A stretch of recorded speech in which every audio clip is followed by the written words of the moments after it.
Hello all, welcoming you all to part 2 of our communication session. Yeah, so we are here from Kids Nurturer and we would like to speak more about communication, the communication between the child and the parent or anyone who takes care of the child. So initially we saw about 4 points in a part 1, attaching the first link in the description below.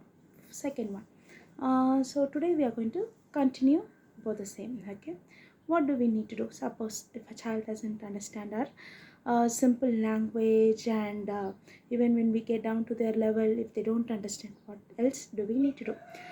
Today also we are going to see around 4 points so that we can understand better. Okay, what we need to do is use visuals and be expressive. Okay, suppose if they don't understand what you are telling, okay, use visuals, make them to understand it visually, or use be expressive, like if it is bring your shoes, and make an action of a shoe and how they need to understand that, and then so that they can understand it and they can do the task. Okay, so be expressive.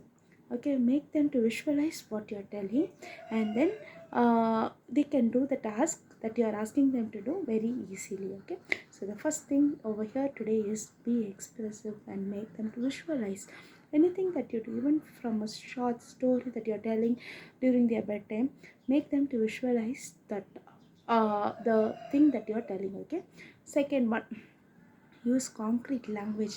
That is, instead of it's time to eat, you can tell it is time for dinner, so they can understand there's something called breakfast, something called lunch, there's something called dinner, something, all are related to eating, but they're different. Okay, so at different stages of time, or at different intervals we need to have. So be concrete, use it's time for dinner, they'll get ready and they'll come. Instead of telling them go wash your hands, come to the table, sit down, we are going to have dinner, you can just tell it simply, it's time for dinner. Okay, instead of telling them come and eat, tell it's time for dinner. Or even you can make precisely tell on what you have cooked, let's have pasta or something. Okay, so that they can understand, and they'll come. Okay, so instead of telling like pick up, please pick up your toys, put on your shoes and then come to the kitchen, you can tell please pick up your toys. Okay, it's very easy. Okay, so you can tell them pick up your toys, please pick up your toys, please. They'll, that is a great influencing word. In turn they'll use the same word to you. If you use it to them, they'll use it to you. Okay, instead of teaching them many things, if we use it in a day-to-day language, they'll grab it very fastly and use and reciprocate the same thing with all their fellow friends, or dada, tata, parties and everyone. Okay, grandparents, with whoever they meet. So the first one is we need to be use we need to be more expressive, use visuals. And then the second one is use concrete language, that is, be clear, be firm in what you tell. And also remembering our first point, be simple in your sentence. And then third one is one idea at a time. It's just related to the before point that we told. Okay, it's a detailed topic and we can see that in our next video also. Okay, so one idea at a time, that is this the same thing, they need to come and have their dinner, they are playing. Okay, just understand that they are playing, but they need to come and have their dinner.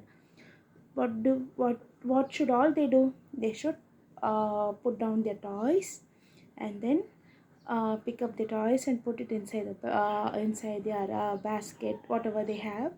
And then they need to wash their hands, and then they need to come and sit at the dinner table, and then finally they need to have their dinner. Okay, so instead of all telling all this at a time, tell them each and every task at a time. Okay, so that they can understand it and they can proceed.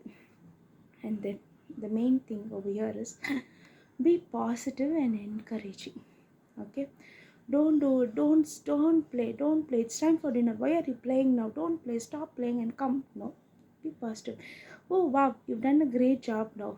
If they've built it using building blocks, if they've built it a castle or something, tell it's very great, but now we are going to have dinner, so let it rest for some time, let them sleep for some time, we'll go have a dinner and come. So be positive, encourage them so that they'll feel really appreciated on what they did. Let it be anything. They would have played with a fluffy toy, with a Barbie doll. Just tell, oh wow, you decorated it well, you made it sleep. Oh, just tell them something, encourage them. And then, so that okay, they'll be in a very positive and happy mode. And then tell them, come, let's have dinner, okay? And then bring them. So be positive and be encouraging. And then ask open-ended questions. Don't just ask them it's an yes or no question.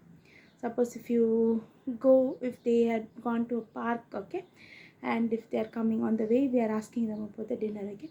Instead of asking, did you play, something like that, not what did you play at the park, what did you do, how was your ride. So just ask them multiple questions in which they can bring out their emotions and their language so that you can understand their language. Instead of an yes or no, make them pull out all the languages that they are speaking.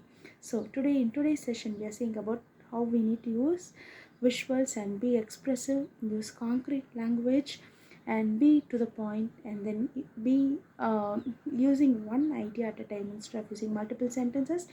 Also be positive and encouraging, okay. These will surely help you implement all these each day to your child in your day-to-day activities, and you will surely see a difference in your child. The communication of the child will very much improve, even if it is a preschooler or even if it is an early school child.